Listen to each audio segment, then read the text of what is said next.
நான் சொல்றேன், எல்லா தொழிலுக்குமே அங்க ஒரு சங்கத்துல இருந்து ஒரு நபர் இருப்பாங்க. நீங்க உங்களுக்கு ஆள் தேவைப்படுதுன்னா இந்த லேபர்ஸ்குள்ள சங்கத்துல நீங்க முறையா பயன்படுத்தீங்கன்னா அவங்களுக்கு நீங்க கமிஷன் கொடுப்பீங்க. அப்படி எல்லா லேபர்ஸுமே ஆள் இருங்க, நான் முடிச்சுக்கிட்டேன்.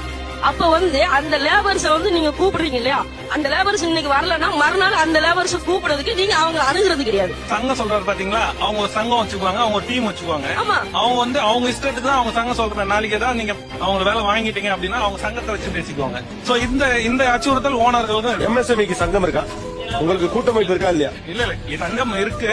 இப்ப தமிழ்நாட்டுல வாழக்கூடிய கூலி தொழிலாளர்களோட நிலைமை, அதாவது வட மாநிலத்தை சேர்ந்த தொழிலாளர்கள் இங்க குறைந்த அளவு சம்பளத்தை வாங்கி கொண்டு வேலை செய்வதால் நம்ம தமிழ்நாட்டை சேர்ந்த பணம் பெருத்த முதலாளிகளுக்கு நம்ம தமிழ்நாட்டை சேர்ந்த கூலி தொழிலாளிகள் வேண்டாத ஒரு ஆளா ஆயிட்டாங்க.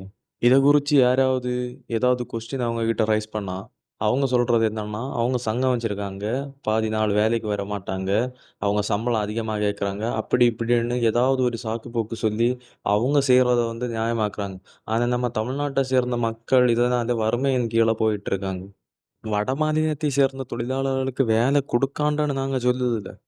ஆனால் அதே நேரத்தில் நம்ம தமிழ்நாட்டை சேர்ந்த தொழிலாளர்களுக்கு முக்கியத்துவத்தை கொடுங்க, முதல்ல அவங்களுக்கு வேலையை கொடுங்க. இந்த நிலைமையை பற்றி நீங்கள் என்ன நினைக்கிறீங்க?